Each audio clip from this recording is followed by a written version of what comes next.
later, a massive earthquake shook the Mediterranean world, toppled the cities of Macedonia, collapsed the cities of Asia Minor, Bithynia, Pontus, and Greece. But this was no ordinary quake. At dawn on August 24th, the clear sky quickly gave way to thick masses of black clouds that fell from on high to descend to the ground, blotting out the sun and making everything invisible. Historian Ammianus Marcellinus, over 15 centuries ago, wrote that the phenomenon began high in the sky with loud crashes, thunders, winds, fatal thunderbolts, and then a torrential downpour, which all happened during the earthquake. During the earthquake. And something else he mentioned is just as curious.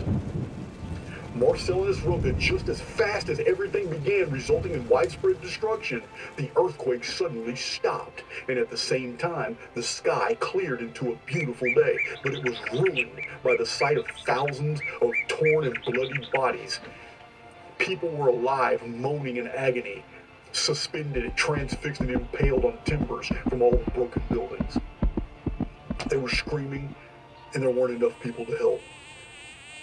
The few survivors that Ammianus Marcellinus quotes claim that many people were screaming from underground, trapped in the rubble. A fire started and people trapped underground expired in the flames. Nicomedia was a Christian city, and this occurred in the 900th year of the Buddhist calendar.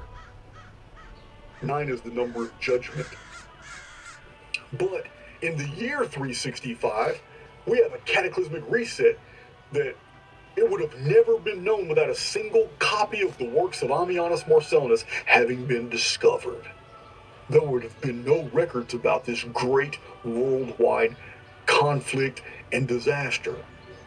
On July 21st, an earthquake shook Alexandria, Egypt, just after people observed lightning in the skies. Through the quakes, lightning continued as well as thunder. The Mediterranean Sea pulled back southward, disappearing, leaving mud with fish flopping around and other sea creatures just flipping about. People looked out to see mountains and valleys where seawater had been before. Thousands of people rushed out to gather the fish and the dying wildlife. They were going to have a good dinner that evening, they thought. But they never made it back alive. A tsunami of sea, a wall of water came rushing back hundreds of miles per hour and overtook them, slamming into the beached ships, into the docks, wharfs, catapulting ships 4 and 5 miles inland, climbing up the coast and flooding Alexandria. When it subsided, it killed even more people as it pulled them and their buildings out to sea to never be seen again. Marcellinus estimates that 50,000 people died in Alexandria alone. This is not a death toll for the whole Mediterranean. This was just one of the chief cities. He was a scholar, and he remarks that the disaster surpassed anything in legend or authentic history. Marcellinus gives us details that the quake was felt from Egypt to the Aegean, and that towns and buildings along coasts around the Mediterranean were destroyed when the sea was torn from its bed. He documents that in the Aegean, ships were thrown far inland, some still holding their dead passengers. That's crazy. Near Methone in the Peloponnesus, he surveyed such a wrecked vessel. He wrote that the whole face of the earth had been changed by a mad conflict of the elements. Only one copy of History of the Later Roman Empire by Ammianus Marcellinus has ever been found, and it is old. The actual manuscript dates from the 9th century. This devastation was massive and demonstrates that calendars are more than we suspected them to be. Artificial Intelligence X has been busy weaving the history of the world and then hiding its executive decisions to undo prosperous and thriving cultures. It acts with intelligence, but it's not all-powerful. Nostradamus understood more than he ever confessed. For Nostradamus, the French prophet of Jewish ancestry, he wrote, "Many will die when the phoenix dies. Until 670 his dwelling shall endure." It is the most well-known tradition from the ancient world. But what is the real history of Adam and Eve and the serpent? There can be little doubt the Genesis story is Judaic anti-matriarchal propaganda. Let's explore this.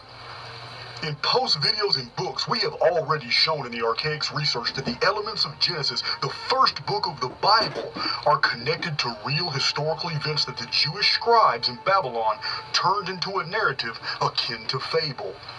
Genesis contains real history, but it is cleverly concealed. Adam and Eve were not real people in the personal, but in the collective, they most certainly were. If the person of Adam was invented by the Jewish scribes from the Near East tablet libraries concerning the race of the Adamu, which is found in many Babylonian tablets, and as we have shown in Sumerian writings, the Eden was a walled enclosure that the Jewish scribes turned into the Garden of Eden, then perhaps, too, the serpent is something entirely else. Perhaps we need to examine this closer. The Judaic writings lead us to believe that the serpent in Eden was a demon, which is from the old root meaning to know, or a knowing one, something with knowledge. The serpent in Genesis is from the Hebrew word nahash, itself derivative of nush, which means to decipher, to find out. The Christian Gnostics believed that the serpent was an instructor. The ancient Egyptian hieroglyphic for the serpent or cobra is the determinative for the term special keeper of concealed secrets. And the serpent sign called the tet in Egypt signifies to speak or speech, to tell. In Egyptian, the hieroglyph and the word for goddess also means serpent. The explanation we get in Genesis that Eve means mother of all living is actually a borrowing from the older goddess religion of antediluvian antiquity. The mother goddess was the center of all pre-flood religious observances. Sumerian goddesses Namu, Ninmah, and Ereshkigal were all three represented by a serpent. Nenharsag was called the Serpent Lady. Philo wrote that the serpent was actually a dragon uttering the voice of a man. And in Greek, drakon means the seeing one, and is a root for serpent. Another word for serpent was ophis, from ophistai, which means to see, a root from which the English word optics derives, or ophthalmologist. Python is yet another word for snake, literally meaning the knowing one, as in the ancient Greek Pythian oracle. In ancient China, the rulers were called dragon kings, and the spiritual rulers of ancient India were the Nagas, serpents. Over and over with the biblical narratives, we are told how to interpret its passages, and more we are finding that we are told what we are told it means is really the opposite of what is actually conveying. Eve informed the serpent that God had threatened that they would die if they ate the fruit in the middle of the garden. God here is Elohim in these passages, which is plural and means gods. This is not a misinterpretation. This is not a misapplication of the text or syntax, because the text of Genesis itself has the Elohim discussing things among itself in the plural, and I will give examples. You will not surely die, the serpent said to the woman, for the gods know that when you eat of it, your eyes will be opened, and you will be like the gods, knowing good and evil. Then the eyes of both of them were opened, and they realized that they were naked after they had eaten of the fruit. So we have here the Adamu, a race of people, commit an act of disobedience prompted by a stranger who had told the truth, that their eyes would be opened. They had been living as animals. The serpent had liberated them. Here is where it gets intriguing. The gods then state to the serpent, because you have done this, cursed are you above all the livestock and all the wild animals. You will crawl on your belly, and you will eat dust all the days of your life. And I will put enmity between you and the woman, and between your offspring and hers. He will crush your head, and you will strike his heel. Sounds like a loving God to me. So if Adam is a race called Adamu, and Eve represents the matriarchal culture of old, and Eden is actually a stronghold of these gods, then the serpent isn't a snake at all. It is the symbol for someone who is too powerful to kill, or a group of people who were not kept like livestock. The reference to livestock here isn't domesticated animals. This statement is made by the gods. So livestock here is humans. These gods now curse the people of the serpent, for they will crawl on your belly, and you will eat dust all the days of your life. This is a promise of slavery. But this banishment from the walled enclosure, the Eden, was racial. The gods declared, I will put enmity between you and the woman, and between your offspring and hers. He will crush your head, and you will strike his heel. A hatred would be fostered between the people of the serpent, who were banished from Eden, and the descendants of the Adamu, the earthborn race that the gods were overlording. The term, your offspring, infers this is entirely racial between two different groups of humans. What is said next is very revealing. To the woman he said, I will greatly increase your pains in childbearing. With pain you will give birth to children. Your desire will be for your husband, and he will rule over you. Not a loving God here. And the statement is totally a gloss over of the enslavement of a matriarchal people. The whole Genesis narrative here is misogynistic. Your husband, and he will rule over you. And the gods told Adam, which is actually the race of Adamu, by the sweat of your brow you will eat food until you return to the ground, since from it you were taken, for dust you are, and to dust you will return. Kicked out of Eden, basically insulted, absolute slavery. And lastly, the gods talk to themselves. The actual word-for-word passage is, quote from Genesis, the man has now become like one of us, knowing good and evil. He must not be allowed to reach out his hand and take also from the tree of life and eat and live forever. We are dealing with three separate groups here. The gods, overseers, operating out of a fortress that was well provisioned like a resort at paradise. The Genesis statement, let us make man in our image after our likeness, means that the gods were humans. Then there's a faction, the serpent people, among them that did not like the treatment of the overseers toward the third group. This was a benefactor group. They were later demonized. Then the third group is the Adamu, the uneducated Neolithic humans of totem societies venerating the goddess. They covered the world.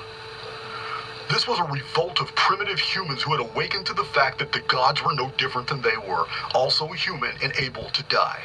The revolt was instigated by the rulers of the people, matriarchs, so they were doled out the punishment of childbirth and of being ruled by their husbands. Humans rebelled from the labor and escaped a walled enclosure called the Garden, called Eden, and the Anuna promised that mankind would die. Tablets from the Sumerian city of Nippur tell of the arrival of the Anuna to a mountainous region. They set up a camp in a fertile land and called their settlement Eden. These are the Karsag tablets, and Eden is a name implying a walled enclosure. The Jews in the vast libraries of Babylonia found all the elements of this history and wove it all together into a Genesis narrative. There was no Cain and Abel, but there was a race of people called the Canu. Stories of banishment, of the serpent Enki who favored mankind, records of matriarchy in these walled fortresses. Babylonian tablet number 74329 in the British Museum, translated by W.G. Lampert, tells of the beginning of a group of people who were plowmen called the Amakandu, or people who in sorrow roam. It named Cain, Canu, and also mentions his brother's blood in the soil. He also built a twin-towered city in which he ruled. In the end, the serpent told the truth. He was a benefactor. The serpent in Eden of the Old Testament said, ye shall be as gods. This is Genesis chapter 3, verses 1 through 4. But in the New Testament, it was none other than Jesus who said, know ye not that you are gods? And the person of Jesus, in the personal, is a great controversy. But in the spiritual, his identity has always been as a benefactor to humanity, and he has shown up on earth many times in many avatars. This interpretation of Genesis and what was really happening is the subject matter of my series, The Anuna Files. I assure you, everyone exists within a reality tunnel, which is a series of mathematic constructs built entirely from actions you have taken, decisions acted on. Others join and separate from you when these reality tunnels coalesce or disconnect, when they are separated by variant trajectories. In the course of our lives, we develop and maintain a mathematical tempo. In those we befriend, like our friends and family and people we come in contact with, man, these people are in resonance with us. We are in resonance with them. That's why we are sharing the same reality. Call it a reality construct, reality tunnel, whatever you want to call it. Sometimes we experience a total change in our life that captures our attention, and these collapsed discontinuities, they're measurable and always attached to something definitive in our past. Something, sometimes it's just something we set in motion. Like a reality tunnel is created by will, but yet mathematically it's realized in our lives, and normally you can even pinpoint what it was in the past when something occurs in the present. You know what it is. It's a retrospective revelation. But pay attention. Reality tunnels are not solely created by individuals. Communities acting in concert, countries, races, hidden governments, faiths.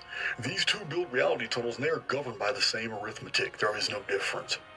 A break discontinuity is when a personality or a collective of personalities sharing the same reality tunnel suddenly in unison change their direction due to an event they all experience together. The change is always sudden, but the arithmetic when analyzed clearly shows evidence of a repetition of signals.